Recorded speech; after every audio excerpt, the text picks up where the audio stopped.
Fox 19 Now starts with breaking news. And here's what's breaking at 6:30. A plane is in Caesar Creek Lake up in Warren County. That's right. This is happening near State Route 73 and Harveysburg Road. Our Peyton Marshall just got to the scene. We heard that the people were able to walk away. What are you seeing, Peyton, up there?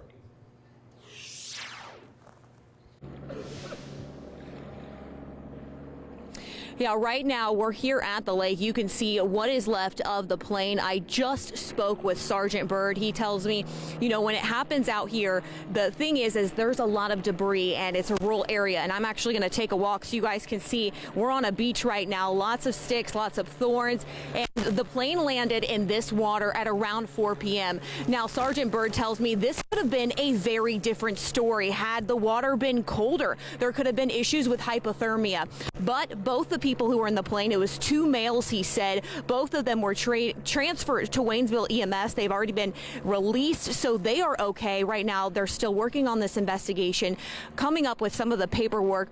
But what I do know, I asked him where were they going and where were they trying to go. He said, right now, we don't have those answers, but the reason for this is due to engine failure. And when I asked him, you know, what's going to happen with the plane, this is what we're looking at. You can see the plane just sitting there on the water. He said, what's next for the plane is they're actually going to be getting airbags, sandbags, and so that way they can float the plane so they can get it onto a ramp, and that's really going to be the next steps. He said with this case, it's really important, it's really great that, you know, both of the males that were in here, that they're okay, there's no injuries. He says because this is often not the case.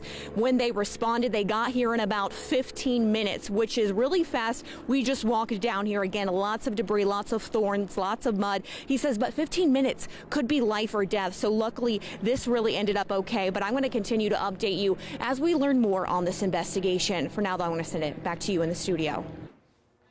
Plane crash today at Caesar Creek Lake. This is what is left. Tonight at 10, I'm going to give you details regarding the pilot and the passenger and what the effects of this are. Rob, Tricia, that's all right. I've been here all day. I know it's dark now, but take a walk with me and you can see it is nothing but trees. It is woods behind here, and it is, I can say firsthand, a long walk to get to the lake where the plane did crash. Now, there's debris, there's sand, there's thorns, there's mud, which is why it took responders more time to get there. But thankfully, both of the passengers are safe and okay.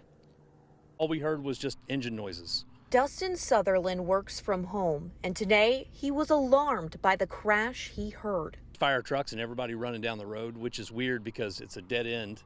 It ends right at the lake and there's nothing ever that happens out here. He only lives about 6,000 feet away from where the crash took place. Sergeant Robert Bird says they got a call around 4 p.m. that someone crashed into Caesar Creek Lake. Now, because of the woods, beaches, and the heavy rural area, it took 15 minutes for responders to arrive. But 15 minutes is life or death. That is a very long time. He says engine failure was the reason the pilot needed to think twice. They were over the lake with engine failure.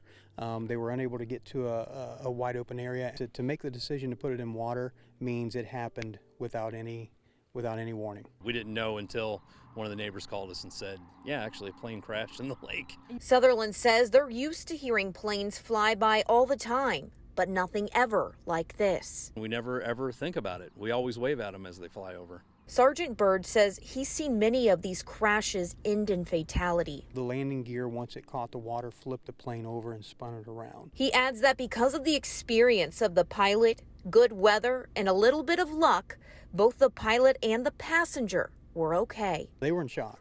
They were in shock, but thankful to be alive. Sergeant Bird tells me that they were transported to Waynesville EMS, where they've already been released. Again, very thankful that they are safe and they are okay. Of course, we are going to keep you updated as this investigation does continue. Reporting live in Warren County, Peyton Marshall, Fox 19 Now.